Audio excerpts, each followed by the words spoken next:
Nous le savons, les océans sont des éléments centraux dans le développement des différents territoires, tant dans les différentes ressources naturelles qu'ils apportent que dans les opportunités qu'ils offrent, dont dans le développement militaire, et c'est ce qui nous intéresse aujourd'hui. Donc je vais répondre à la question suivante. Depuis quand et comment les océans jouent-ils un rôle décisif dans la projection de puissance?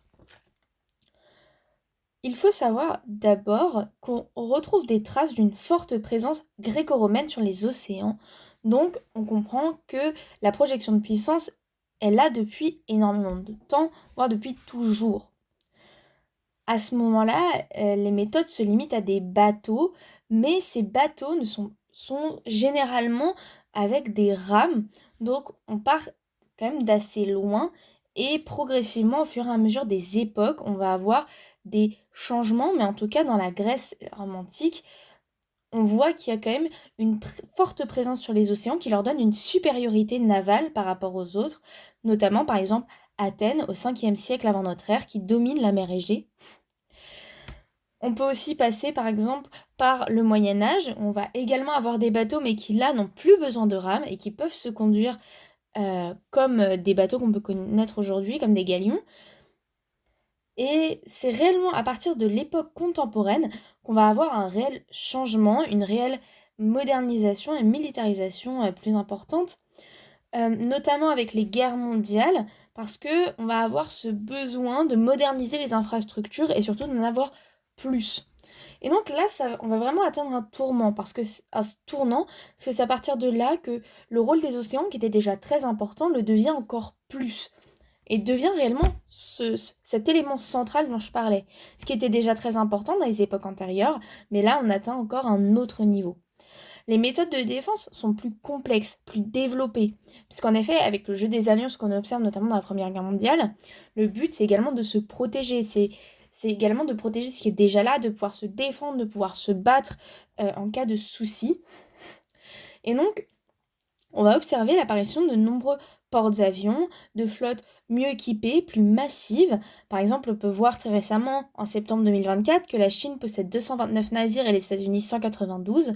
Certes, on est loin des flottes de la Première Guerre mondiale, enfin, on n'est pas aux mêmes flottes que la Première Guerre mondiale, mais ça reste quand même des flottes extrêmement importantes.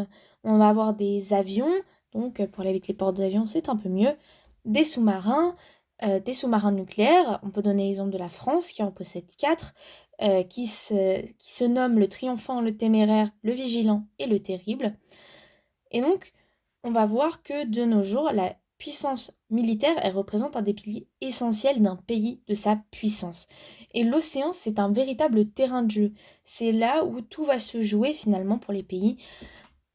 Mais il y a également dans les océans l'intérêt de projets extérieurs qu'on peut observer, notamment celui de la Chine et de ses îles artificielles qui font office de porte-avions statiques dispersés dans le monde, ce qui leur donne quand même un accès extrêmement rapide à énormément de zones différentes, parce qu'au final les porte-avions étant très utiles, l'accès qu'a la Chine grâce à ces îles artificielles reste quand même sur le long terme, alors que les porte-avions est malgré tout un déplacement qui doit être fait, etc. Mais donc les diverses possibilités que les mers et les océans accordent aux différents territoires, elles créent une sorte de conflit perpétuel entre les pays parce que tout le monde cherche à se renouveler, à se moderniser dans le but de devenir la première puissance maritime mondiale. Et ça, c'est ce qui va devenir extrêmement important pour tous les territoires de l'Antiquité à nos jours. Évidemment, c'est quelque chose qui va s'accentuer aujourd'hui, et encore une fois avec les guerres mondiales, surtout avec les rancœurs que vont entretenir les pays après ces guerres. Chacun veut contrôler son territoire et garder cette place, puisque pendant très longtemps, par exemple, le Royaume-Uni occupe la position de première puissance maritime mondiale jusqu'à la Première Guerre. Et donc aujourd'hui, on peut voir d'autres pays qui vont se lancer dans cette course, notamment la Chine, qui va par exemple se lancer dans cette course navale, maritime, pour savoir qui sera la première puissance. Pour conclure, on comprend que les océans ont toujours joué un rôle décisif dans la projection de puissance par rapport aux possibilités encore qu'ils offrent en termes d'infrastructure et de déplacement. surtout dans une zone devenue, avec le temps, le théâtre de rivalités intenses qui nécessite un encadrement.